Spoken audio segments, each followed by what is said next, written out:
Olá, tudo bem? Hoje queremos procurar responder, a partir da Escritura, a uma importante pergunta. O que acontece após a morte? Algumas pessoas tentam desqualificar esta pergunta e, obviamente, desqualificar as respostas a essa pergunta, dizendo que não dá para conversar sobre isso, afinal de contas, ninguém voltou da morte para dizer o que acontece, o que aconteceria. Porém, nós, cristãos, baseados na Escritura Sagrada, qualificamos nossa resposta com a nossa fé de que Jesus voltou. Sim, Jesus morreu e ressuscitou.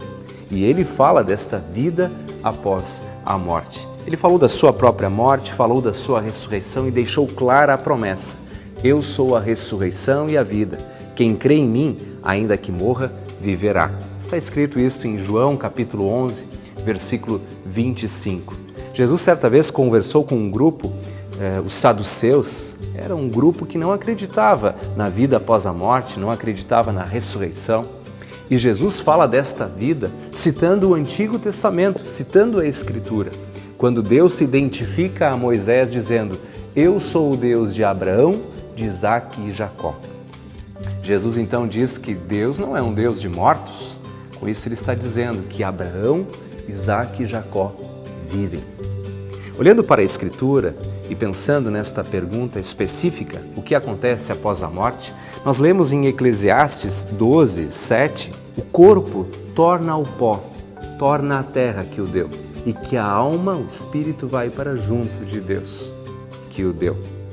Assim, nós lembramos por meio de outras passagens que esse destino pós-morte é para junto de Deus ou para longe de Deus.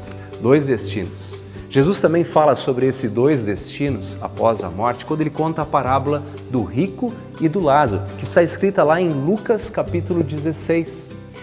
Ele fala da morte desses dois homens e diz que um foi para junto de Deus e outro para longe de Deus.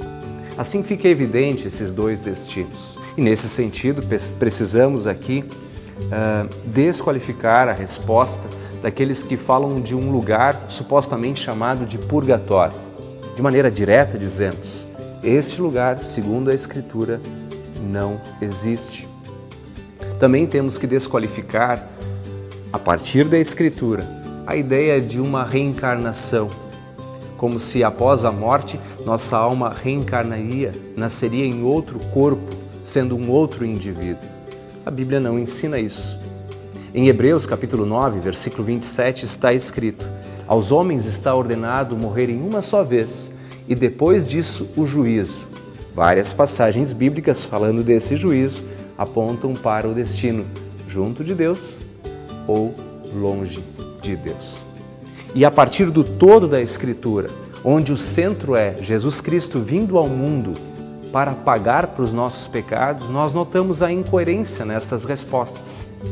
Supostamente, o tal do purgatório seria um lugar onde nós passaríamos anos após a morte pagando pelos nossos pecados para então ir para o paraíso. A reencarnação, semelhantemente, baseada na lei do karma, nós pagaríamos pelos nossos pecados cometidos em outras vidas na vida atual. Ou seja, em ambos os casos, quem está pagando os pecados somos nós, enquanto a Escritura mostra que, por amor, Jesus Cristo se sacrificou por nós, pagando os nossos pecados. Nota então a incoerência. Essa incoerência também poderíamos citar quando Jesus está morrendo na cruz ao lado de dois malfeitores. Um deles procurou Jesus em arrependimento e pede perdão. E Jesus, na sua misericórdia e com a autoridade de perdoar, diz para ele: hoje estarás comigo no paraíso. Notem, Jesus não disse assim: você vai passar alguns anos no purgatório e depois vai estar no paraíso quando pagar seus pecados. Ele também não disse: você vai reencarnar várias vezes e então estar no paraíso. Ele disse: hoje estarás comigo no paraíso, porque Ele tem autoridade para perdoar, porque Ele pagou pelos nossos pecados. Assim, nós lembramos desse amor intenso, um amor que é mais forte do que a morte.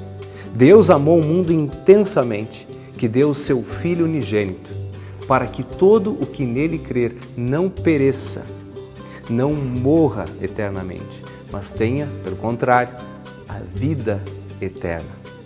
Esta vida está em Jesus Cristo, nosso Senhor, nosso Salvador. Esta vida está na bênção do seu amor. E nada pode nos separar deste amor, nem a vida, nem a morte. Porque em Jesus Cristo nós somos filhos de Deus e herdeiros da vida eterna. Que esse presente seja teu, seja meu. E na certeza desse presente, vivemos em paz, nesta vida e na eternidade. Até mais.